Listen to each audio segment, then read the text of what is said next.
అంశాలని అంటే ప్రజల సమస్యలు లేవనెత్తండి. మరి నో ప్రాబ్లం. కదా ప్రజల సమస్యలు అవన్నీ ఎత్తుతూనే ప్రజాక్షేత్రంలో ప్రజల సమస్యల్ని వెలుగులోకి తీసుకురావటానికి వాటికొద్దా డీజిల్ బుక్ ఓన్లీ కార్యకర్తలుగా కావాలా?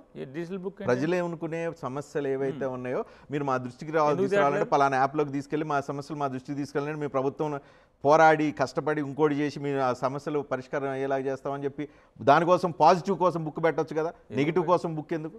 అసలు మీరు ఎంతసేపు మాలో ఉన్న ఒక మంచిని దాన్ని ఎలా చెడు చేయాలనేటువంటి లోతు తెలుసుకోవాలనుకుంటున్నాను.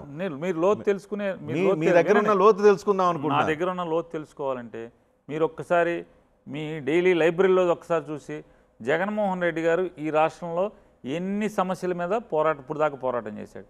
మెడికల్ కాలేజీల మీద సమస్యే కదా, మేము పోరాటం చేస్తున్నాం కదా, పోలీసులతో తన్నించుకుంటున్నాం కదా, కేసులు కట్టించుకుంటున్నాం కదా. అసెంబ్లీకి వెళ్ళటానికి ఎందుకు వెనకాడుతున్నారు? ఓకే, ఎనఫ్ డిస్కషన్ చేస్తున్నా మా ప్రతిపక్ష హోదా ఇవ్వలేదు అంటున్నారు. ప్రతిపక్ష హోదా చట్ట ప్రకారం మీకు ఏవైతే నెంబర్ రావాలో ప్రజలు మీకు ఆ నెంబర్ ఇవ్వలేదు కాబట్టి రాదు అని అంటున్నారు.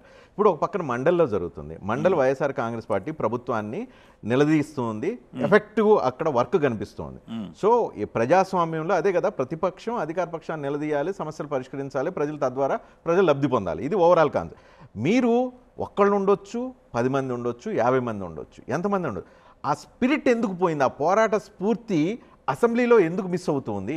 అసెంబ్లీలో మండల్లో చేయగలిగిన వాళ్ళు అసెంబ్లీలో ఎందుకు మిస్ అవుతున్నారు? మండలి నడిపేది ఎవరు సార్? వైఎస్ఆర్సీపీ చైర్మన్ అంటారా సార్? మండలి నడిపేది ఎవరు?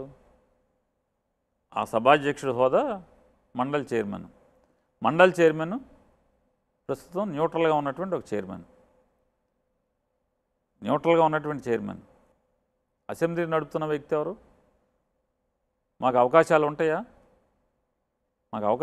అని అడుగుతున్నా. స్పీకర్ ఆల్వేస్ న్యూట్రల్గా ఉంటారు. ఏదైతే చాలా న్యూట్రల్ నిబంధనలు ఏవైతే ఉంటాయో మీ లైబ్రరీలో చూడండి, చాలా న్యూట్రల్గా చైర్మన్ ఏమేమి మాట్లాడుతున్నాడో మీ న్యూట్రల్గా మీకే తెలుస్తుంది. సో వాళ్ళు స్పీకరు డిప్యూటీ స్పీకర్ ఉంటే మీరు సభకు వెళ్ళదలుచుకోలేదని డైరెక్ట్ చెప్పొచ్చు కదా. ఎవరండి? మీరు స్పీకరు డిప్యూటీ స్పీకర్ ఉండగా నేను సభలో ఉండదలుచుకోవట్లేదు ఆన్ రికార్డ్ ట్రెజరీ బెంచెస్తో సమానంగా అధికార పక్షంతో దాదాపు ఇంచుమించుకు ఒక 10 నిమిషాలు అరగంట తేడాతో మాకు సమయం ఇస్తానని చెప్పండి. టైం పాయింట్ ఏముంటుంది? టైమే పాయింట్. సమస్యలను ఎత్తటానికి టైమే పాయింట్.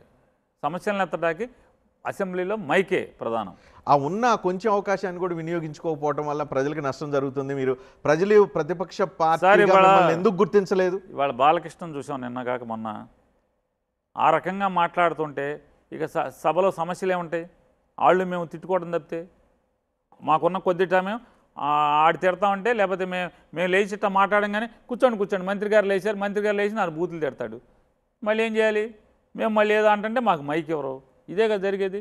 అందుకే మేము చెప్పేది, ప్రధాన అధికార పక్షంతో సమానంగా ఇంచుమించుగా ఓ పావు గంట అరగంట తేడాతో వాళ్ళకి ఎంత సమయం ఇస్తే మాకు అంత సమయం ఇస్తామని చెప్పని మాకు అధికార పక్షంగా అంటే రాతపూర్వకంగా లేదా మాకు హక్కుగా వస్తే ఖచ్చితంగా మేము వెళ్తాం. కానీ